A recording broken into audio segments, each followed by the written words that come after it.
Good morning. Mic is working. Good morning, everyone. I am Mary Haft, and on behalf of the Nantucket Book Festival, we are so happy to welcome you this day. We really would not be here without you.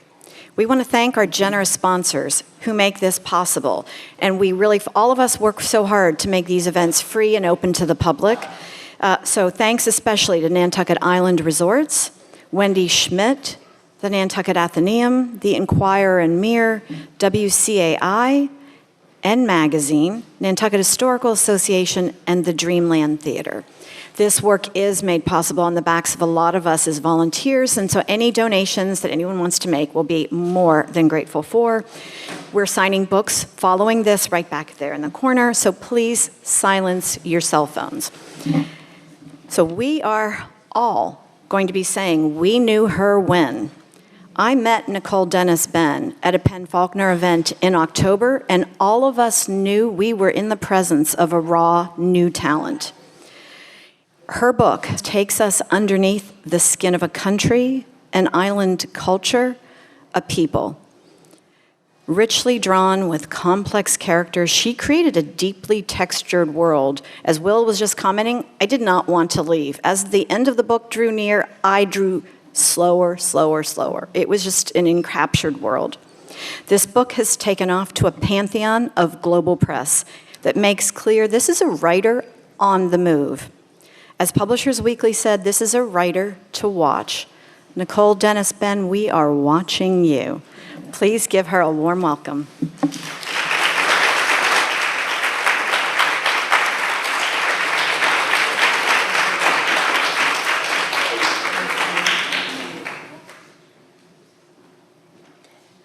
Hi, good morning.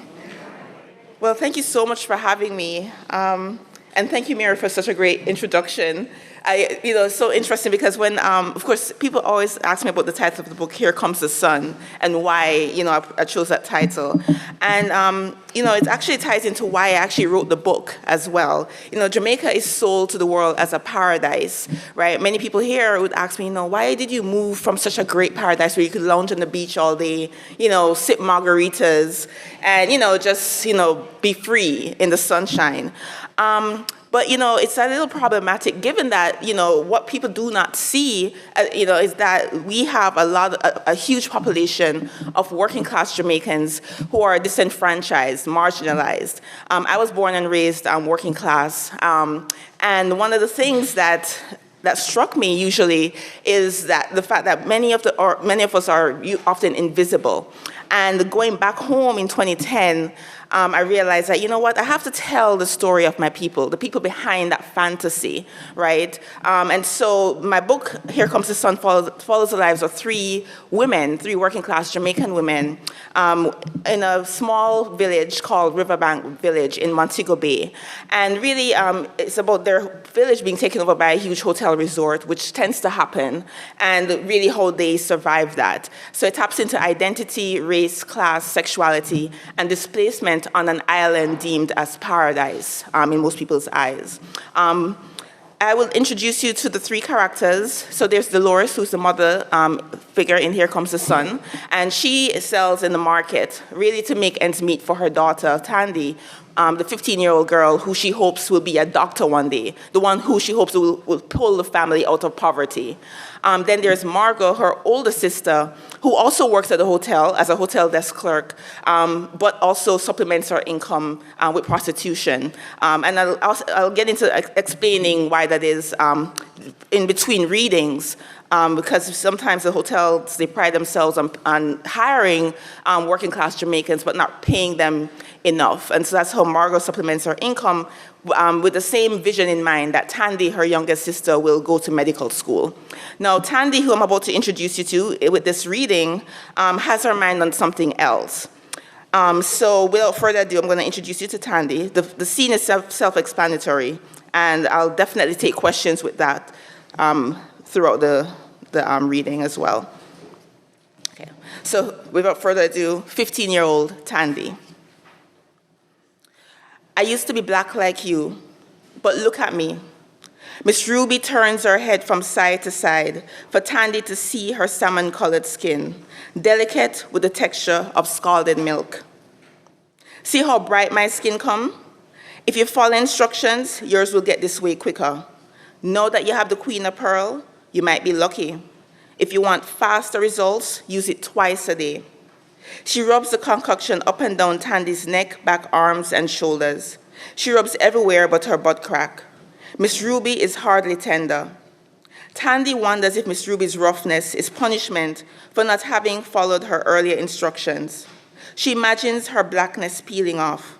The hydrogen peroxide Miss Ruby pours into the mixture, acting like an abrasive, a medicine for her melancholy. She closes her eyes as the warm formula touches her skin. Miss Ruby works her way to Tandy's chest. The circular motion of a stranger's hands on her breast makes Tandy blush. She has never been touched this way. She opens her eyes and searches for something, anything that can take her mind off the sensation of the strange woman's fingers. She imagines herself as a fish Miss Ruby rubs down with salt and vinegar before frying. Her eyes find the ceiling. Had she been able to lift her arm, she would trace the things she sees projected from her mind. Luckily, you have good hair already, Miss Ruby says. Good coolie hair. Your daddy's an Indian? I don't know, Tandy says, still staring up at the planks in the ceiling. Never met him. Well, God played a cruel joke on you. Because, child, if your skin was as pretty as your hair, you'd be one gorgeous woman. Miss Ruby isn't saying anything Tandy hasn't heard before. Her mother says the same thing, often shaking her head the way she does over burnt food that has gone to waste. It's a pity you never have skin like your daddy. Tandy's neither the nutmeg brown that makes Margot an honorable mistress, a rung lower than a bright-skinned wife. Nor is she black like her mother, Dolores, whose skin makes people sympathetic when they see her. Who want to be black like that in this place? Miss Ruby once said to Tandy about her mother. Miss Ruby gives Tandy the homemade mixture in the jar for her to apply as needed. Only as needed, she stresses. These are very strong chemicals that could kill you. She then reaches for the saran wrap and begins to wrap Tandy's arms and torso. A mummified Tandy sits and listens to Miss Ruby's instructions. If you want to come quicker, leave on the plastic. Don't wash, don't go in the sun. If you have to go in the sun for whatever reason, make sure to cover up at all times from head to toe. If you feel like you're going to faint, just drink water and make you sweat more. But whatever you do, no take off the plastic. And remember, stay out of that sun. Miss Ruby repeats these words like an ominous warning, her eyes pouring into Tandy's. Tandy listens and nods, though she wants to rip the saran wrap off and jump into the river. She imagines her skin boiling, becoming molten liquid underneath the plastic wrap. Do I have to wear this all the time? Tandy asks. Heat and sweat is your advantage. Just bear it, Miss Ruby says, stamping Tandy with a look. Tandy regrets saying anything, sensing her complaint might be interpreted as her wanting less out of life, less opportunity, less chance of attracting the type of boys her mother and sister want her to attract. The type who will be at the party for sure. Less chance of acceptance in school. Less chance to flunk school, the only ship on which black girls like her could float, given that their looks will never do it for them. Her mother tells her this too. The only thing you have going for you is your education. No ruin it. Meanwhile, the unintelligent brownings in school end up with modeling contracts or with boyfriends with money they can spend on them. The less attractive ones get good jobs in their family businesses. What does she have to fall back on if she fails the exam besides her drawings? But no one wants those. No one respects an artist. So when Tandy puts her clothes on, she pretends to ignore the crinkling of the plastic under her uniform and the nausea that comes over her. Miss Ruby examines her skin, her eyes like a sharp razor, raking over Tandy's body, as though looking for areas she might have missed. Dark patches that need to be rubbed, scrubbed down with the rigor of someone scouring the bottom of a burnt pot. Or the way she used to scale fish, her dark eyes having them a subtle hostility that reminds Tandy of the way the girls and nuns at school look at her. Can she tell Tandy doesn't belong? Can she sniff her deceit? Perhaps in that moment, Tandy reminds her of someone who did her wrong, or of herself the way she looked before she bleached her skin. How suddenly her mood changes once Tandy pays her the money. Remember to stay out of that sun like I tell you, Miss Ruby says, because you and I both know God not like ugly. Okay. Thank you.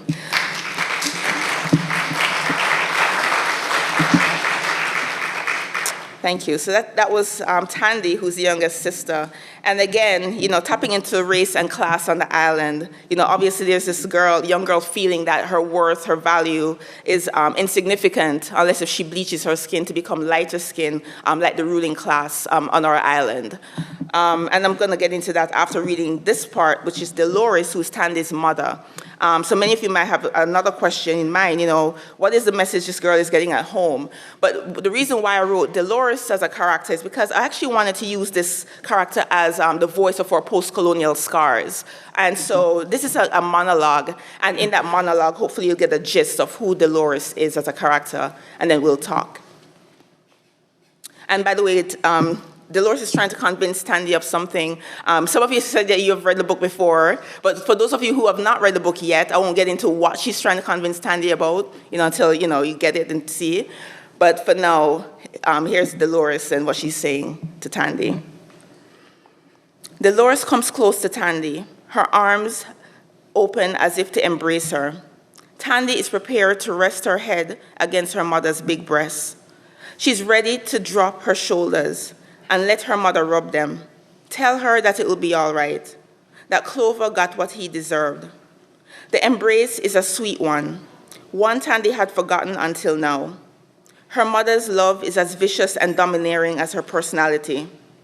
Once it's felt, there's none other like it.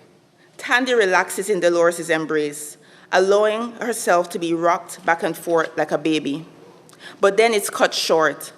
Slowly, Dolores pries Tandy off her and holds her at arm's length. I want you to come to your senses and turn that boy in. Everything happened for a reason, and that was it, Dolores says. Do it for all of it, Tandy. He was defending me, Tandy says. The devil is a liar. Him kick you down, but it don't mean you can't get back up and use the tool him fling give you. What Clover did is history, something long gone. So put it behind you and do the right thing. Him is a brute, mama, shh. You go and pay for cursing the dead. Dolores pulls Tandy closer again and rocks her in her bosom. She smells like the green banana she sliced up. She runs her fingers through Tandy's hair as she speaks. You and that boy, Charles, shouldn't mix in the first place. As me say, if you could pick up with a street boy, then you must at least get something out of it. Forget about what Clover did. That won't set you free. It's enough women it happened to, and it didn't kill them. What will set you free is money. Don't say I never teach you that. I send you to school for good reasons, yes? But it's also for you to learn common sense. You think because Charles said him love you, that you're worth something? You think because him said him want you, that he mean it? That is not wanting him after and when him get it, him run? What is this love, eh? You don't know nothing about no love. Love is foolish. You ever see love put running water in a pipe? You ever see love build a roof over our head? You ever see love give free education to those children whose parents can't afford school fee? You ever see love full up with covered or get with visa so we can get anywhere far from this rat hole? What can love do for you? How you going to love a stranger when you don't even know what love is? He will just take advantage of you and walk away. You have to get your return in dollars, not cents. And besides, who gonna want a naive girl like you? But suppose him did really want you. Could you really love somebody who is an absolute fool when it comes on to these things? Somebody who green? You wouldn't want that, and neither would he. You're giving him everything for free. Boys like stupid girls like that. They take one look at your black face and know you're desperate enough to spread your legs at the first compliment. They see your true color before you tell them your name. They know they can tell you anything, and your black self believe it and accept it. Because we're so used to getting the leftovers. Who you know really love a black girl for more than what's between our legs? You're a pretty black girl, but it's my duty as your mother to teach you these things. Put something in your head, child. You know how much money we could have get? $10,000 US. that can take you from here to eternity. Pay for your education and everything. Use your head, child. You can't place more value on this boy and his foolish love over money. If it means so little to you, then you lose everything. Remember this, nobody loves a black girl, not even ourselves. Now get up and get your pay. Thank you.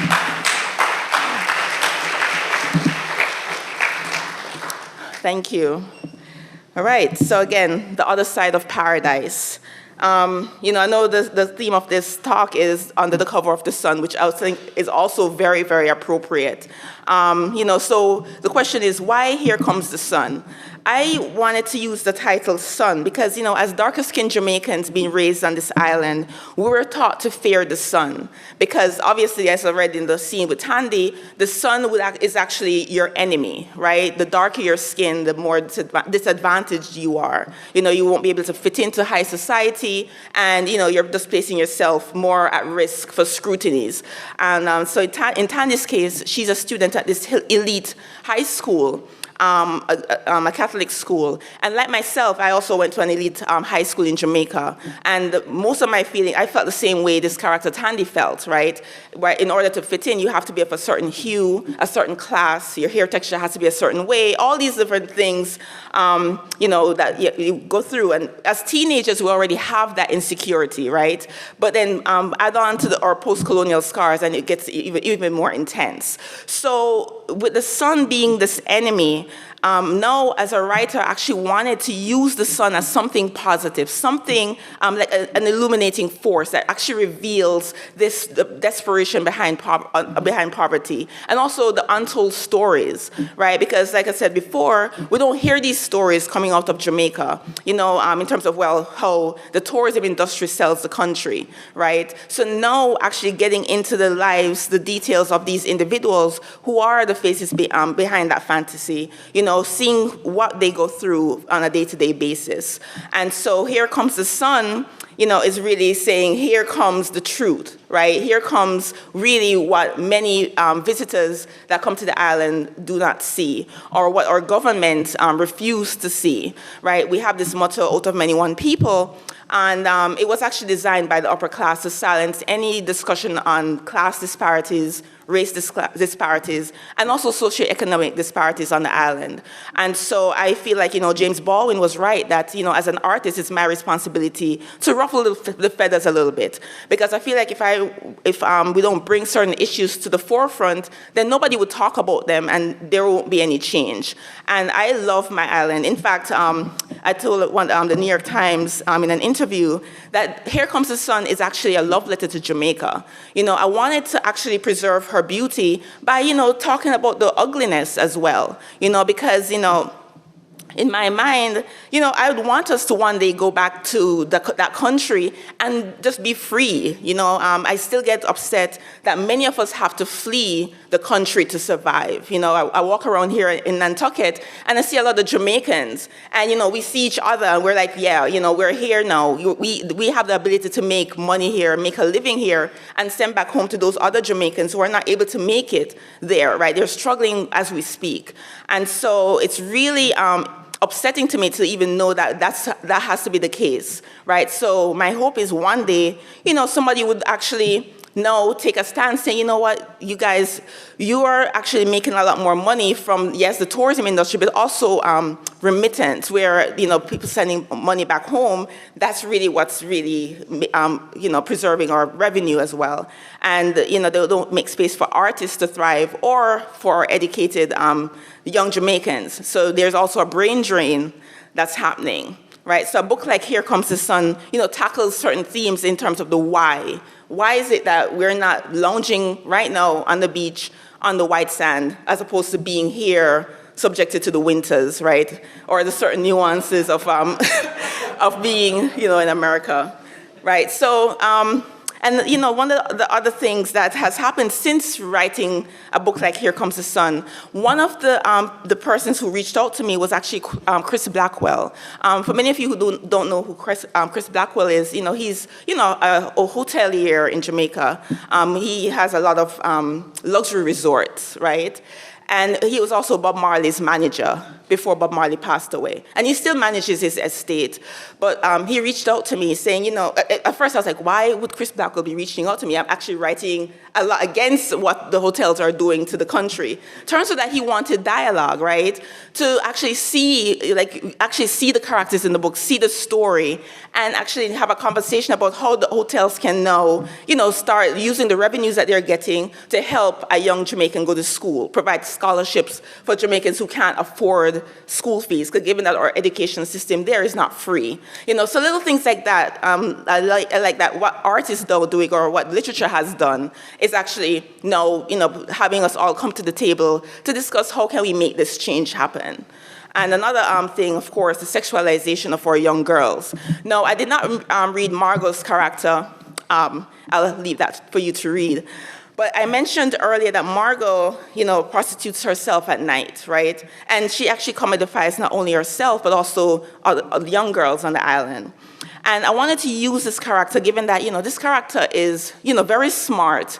She is very driven, but she was not provided with the opportunities, like I mentioned before, in terms of education. So she actually used only what she knew, right? But also with this character, she had been a survivor as well of sexual abuse.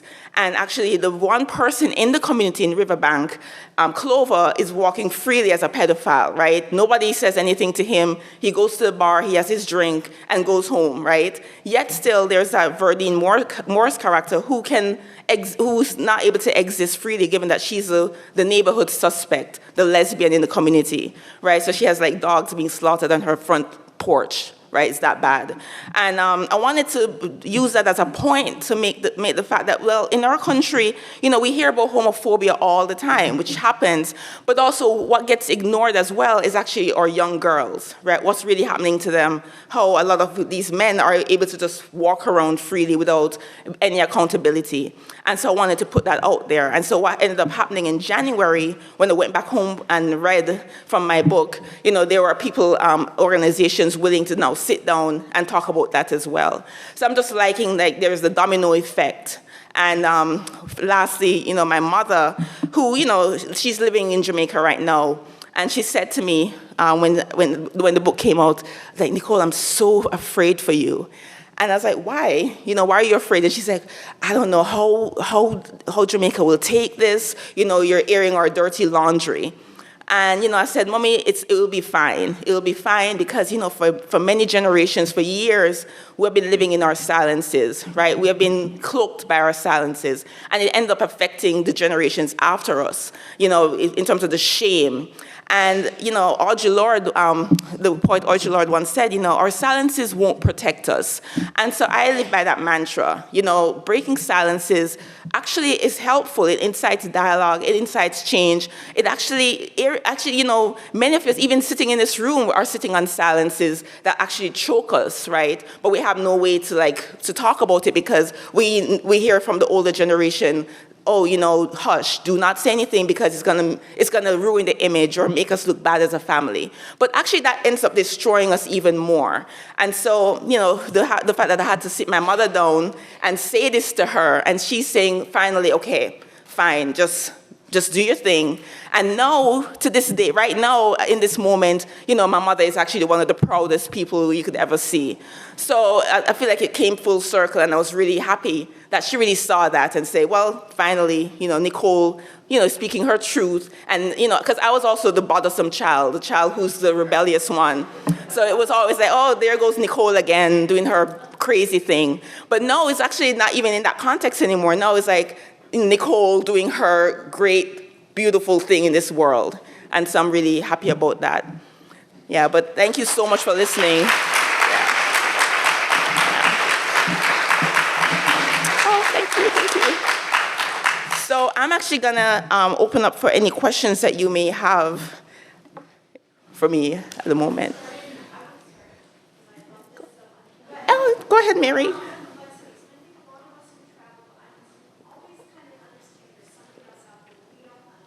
Mm-hmm.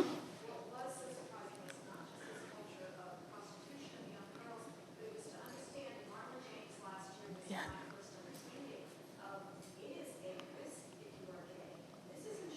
Mm-hmm. Right. Yeah, definitely. So thanks for asking that question, Mary.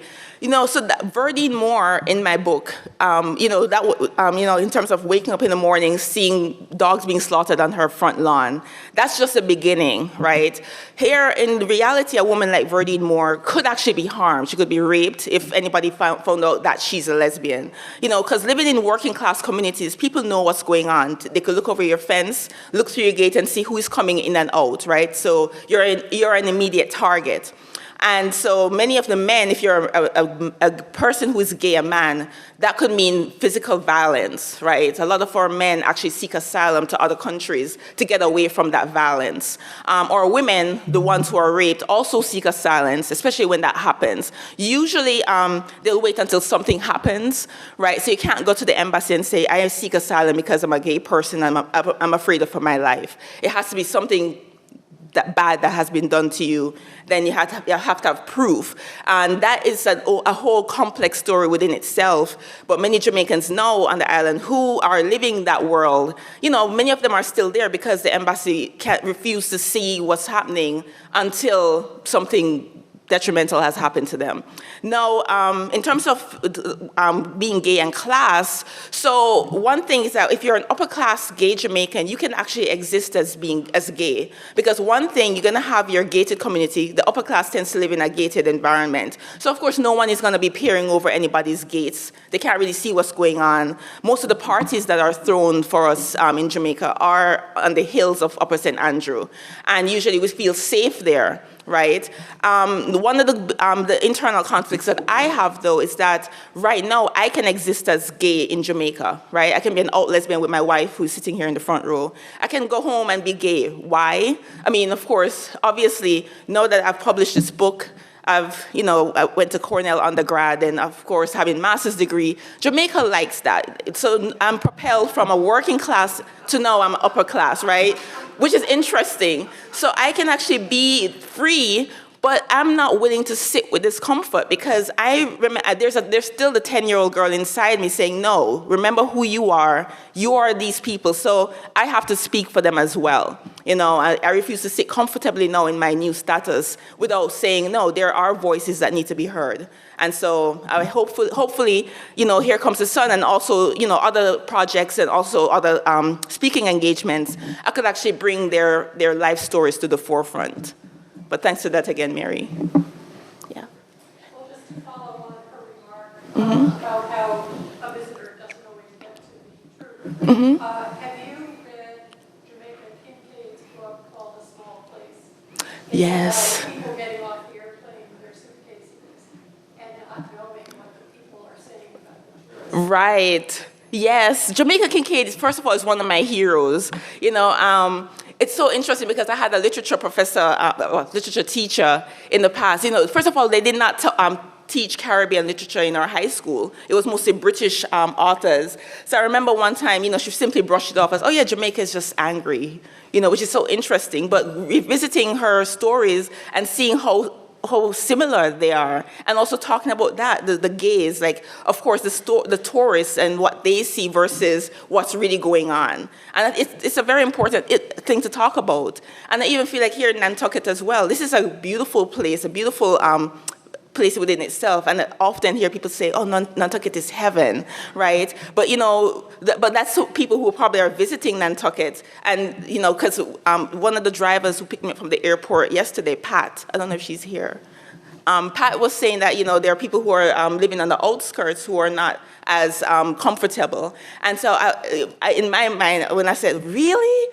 I caught myself, because I was like, oh, I am that tourist now who has that utopic view, of a different place. So I feel like we've all been guilty of that. Yeah. I think I understood you to say that education in Jamaica is not free. Mm-hmm. I'm interested to know a little bit about your history, your early education, and what enabled you to get to Cornell. Oh, yes. Oh, very good question. I knew you were going to ask that because my wife is actually telling me to, explain that more. So my father came to America undocumented. So he left when I was 3 years old. came here and was able to, drive the taxis around New York City. And that was the money that was being sent back home. So everything he earned went back to my mother, and she was able to pay my school fee with that money. And that was how, when I passed my common entrance, this exam called the common entrance exam, now it's called the GSAT, where Jamaican children at the age of 10 or 11, we sit this exam, and if we pass for a good school, that school could funnel us into college. If we don't pass that exam at 10 and 11, we could actually get sent to vocational school. So your destiny in Jamaica is set from the age of 10 or 11, which is unfortunate. And so for me, I was a reader. I read every single thing, and I was, well, let's say a smart kid. So when I passed for St. Andrew High School for girls, which was the most expensive school in Jamaica, and only girls who are daughters of ambassadors and politicians and doctors and lawyers went there. And so for me to afford that school, it was Daddy's money that he worked here, sending back home, that enabled me to go through St. Andrew High without any problems. And then for Cornell, I actually, after sixth form, I went to just lower six. I was studying for the A-levels. And I turned to Mommy and I was like, oh, my mother, and I said to her, after St. Andrew High School, if I should get into University of the West Indies, I felt like I was pushing against this concrete wall, because first I was also coming out to myself as a lesbian, feeling like I was the only one in Jamaica. And secondly, I think the whole class and race disparities was beginning to get to me at that point. So I said to her, I want to live in America with Daddy. And that was how she was able to say to my father, can you take her to America? So long story short, I moved with him to Long Island and stayed with him for a year, went to Nassau Community College, and then got into Cornell from that. And that was how, and then from Cornell, everything just spiraled into going to graduate school, working at Columbia, and then writing my first book after Sarah Lawrence College. But that was like the whole transition. And it was amazing that Mommy had said, I was 17 years old, and she trusted my instinct. She said, go and just be yourself. So I think from the very beginning, she was an advocate. I don't know if she knew I was struggling so much with my identity, but somehow she was able to say, you know what, my daughter is suffering. Let me send her off and, see what happens. Yeah, but thanks for that. Yeah. What do you recommend that tourists do when they visit countries like Jamaica to ensure that their dollars actually go to local residents and not multinationals? Ooh, that's another good question. Oh my gosh. Wow. Oh my gosh. Okay, so it's so complicated though, which is why I can't fault tourists, because what happens is at the resorts, they'll try their best to get all the money. So even the Juta tour buses, they overcharge because the percentage has to go back to the hotel, right? So those little taxi drivers on the edges, they're not making any money at all, right? Because most of it goes back to the hotel. How a tourist can actually try to help the economy with perhaps looking in the, and I know hope I don't get in trouble by saying this. Those people who sell their little artwork or their craft, their arts and craft, those people, for example, those are the people you give the money and that's how they survive. Like Dolores in my book, for example. I know the only challenging part with that is that when they see you hovering over one person's stall, everybody's going to try and grab you as well. And of course, that also speaks to what's really going on at the island. But that's the only way I can say for now. Or maybe challenge the hotel desk clerk. Say, you know what, is there a safe taxi driver who you could set me up with to take me all around the island? And that man or woman get their share, right? As opposed to the Juta tour buses that will actually take money and then disperse it to the hotels. But asking questions, I think questions definitely matter. And if you do, also too, I'm going to speak for the hotel clerks. They're always there for questions. Like they are so open to questions. No one speaks to them. People usually just check in and say, "Oh, I'm going about my business." But they actually have a wealth of information. So that would be one of the first steps. Yeah. In regards to culture, would you compare and contrast American homophobia with Jamaican homophobia? Wow, these are great questions. Oh my goodness. Yes. Oh, So I'm in the middle of actually writing a piece right now for the New York Times about that, actually, which is so interesting. You're right. So I think, so this is what happens. My wife and I live in Bed-Stuy, Brooklyn, for example, right? When we're walking hand in hand in Bed-Stuy, we still feel safe. We still feel safe given that we're on American soil. The law was passed that, same-sex, same-gender marriages are legal, right? So we are protected in that realm. But one thing that also happened is that we also have a lot of immigrants, Caribbean, Jamaican immigrants in Bed-Stuy, Brooklyn. So those men who, that I used to see in Jamaica who would be highly homophobic, guess who is in Brooklyn? They're there. And so there was an instance where my wife and I were holding hands, and we heard the derogatory term that they call lesbians in Jamaica, and then followed by fire burn, which means fire burn. And I turned around, and of course, it was a Jamaican man. And I felt highly threatened in that moment because in my mind, this is America, but I'm not sure, what could happen to someone like that who'd actually come that close to harming us with his words. And then, of course, when my wife actually said something to him, he escalated it. And so in situations like that, I could say, well, yes, it actually is here as well. I haven't really gotten any sort of homophobic vibe from Americans in that sense. We'll be walking in Fort Greene or we'll be walking in Manhattan, and people just walk like normal. But I'm sure there are people in the Midwest perhaps who feel differently, or in small towns who feel the same way how I felt in Jamaica, for example. So I know it's definitely here as well.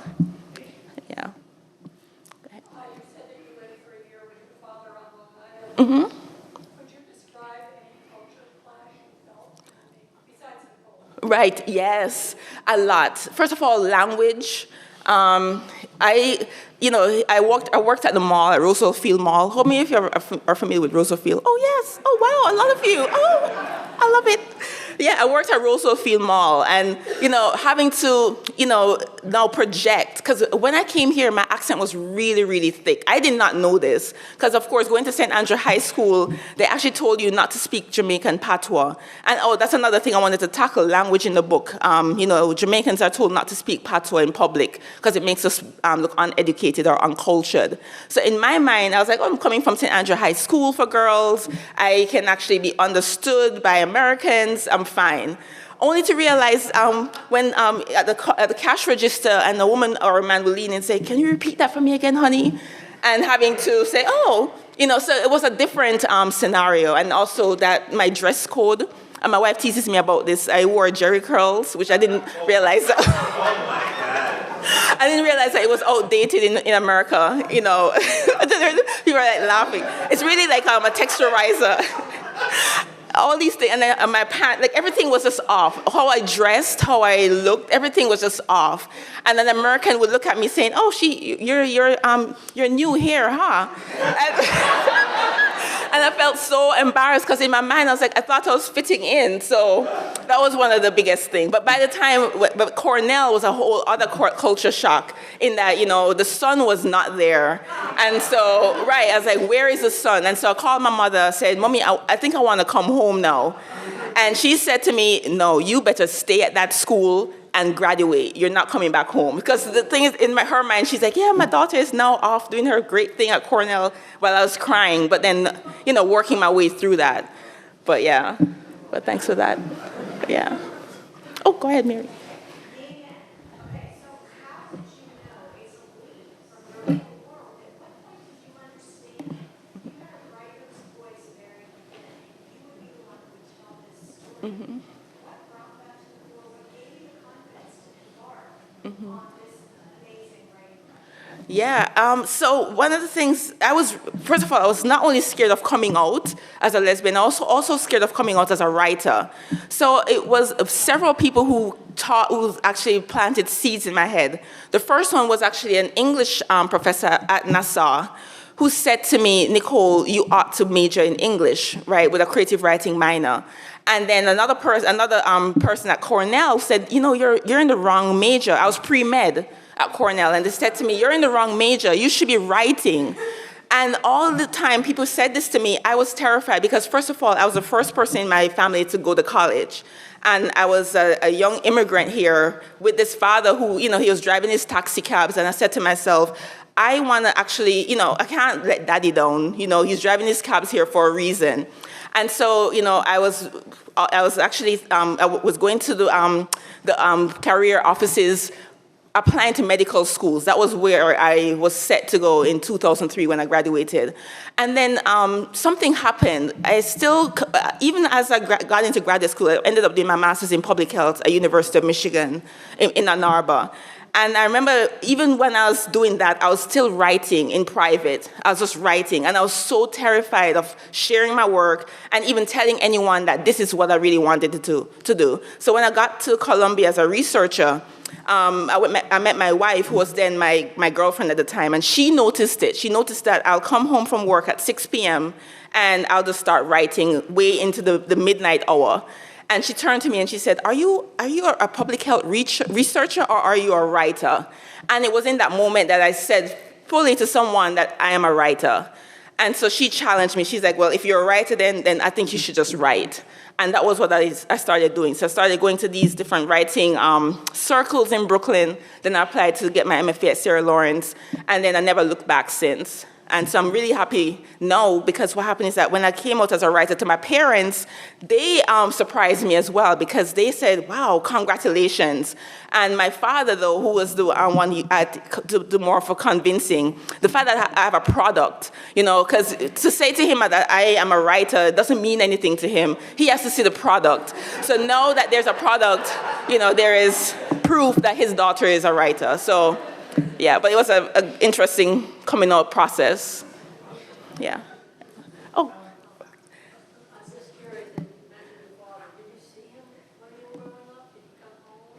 Yes. So he visited. So when he came here undocumented, what happened? He ended up marrying an American woman, and that was how he was able to get his American citizenship. And so after that happened, he was able to come back to Jamaica at least once a year to see us.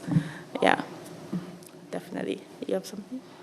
Yeah, I just had a question, because you just won the Lambda Award for lesbian fiction. And I was just wondering about, what were you thinking in terms of the irony, right? Here you are, a Jamaican lesbian winning like a Lambda Award, and probably have struggled with thinking about how does your sexuality or the sexuality of the characters, you wondering that would overshadow for Jamaicans, right? And so, did you find any conflict, or was it kind of a peace that you found? Yeah. Okay. Great question, and that's my wife, by the way, who asked that. I was highly conflicted before. I was telling my editor and my agent, because when the book first came out, before the book hit the market in July 2016, there's a whole PR around the book before it gets on the bookshelves. And I remember this one person who blurbed it, a fellow friend of mine, Chanela Okporanta, and she blurbed it saying, Nicole is like the voice of the Jamaica LGBT population. And I panicked. I was like, Chanelo, can you revise that part? Because I said to myself, of course, when I write, I try to connect to the reader via the human experience. But in that moment, what I feared was that Jamaicans would pick it up and see it, and those who are homophobic would dismiss it as a lesbian book. I was terrified of that, and I realized that I had to get through my own internal phobias, my internal conflict, to be free. So Margot, is the only character in Here Comes the Sun who's in love with a woman, Verdine Moore, and I really wanted people to actually see that it's actually more than that story between Verdine and Margot. It's a story about love and loss, displacement, identity, race, class on this island. And so, yes, I was afraid that people who are inclined to be dismissive of same-gender relationships might see something about Margot and Verdine and say, oh, my gosh, and put it back. And so I'm glad that I actually ended up overcoming that, because now more people are coming up to me saying, oh my God, we connect with Margot and Verdine, because if you're a person who has ever experienced love or loss, they connect with Margot's character. People also come up to me saying they connect with Tandy's character, people who I don't even expect, right? So upper class Jamaicans would say, my gosh, we were Tandy. And I was like, oh, okay, nice. But then realizing that it's actually the insecurities, anyone from all walks of life has had some insecurities, or, wanting desperately to fit into a certain group and feeling that you're not good enough, right? So it could be changing your weight, your hair, something to fit in. And them seeing that in Tandy, saying, that's a character I could connect with. So there are various ways in which people connect to the book. And so, yeah, initially, that part, the lesbian-themed part, it was like, I was worried about that. But then, thankfully, it dissolved, and now many people from all walks of life, various sexualities, are saying, wow, we love this book. But thanks for that. Thank you, Mary.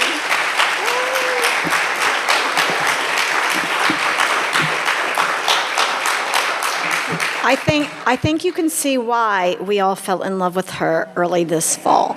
Thank you all so much for coming, and we thank Nicole for being with us at Book Festival. Yes, thank you for having me. This is amazing. And Nicole is signing books in the back corner, and we, again, thank you. So get your books signed in the corner. Thank you.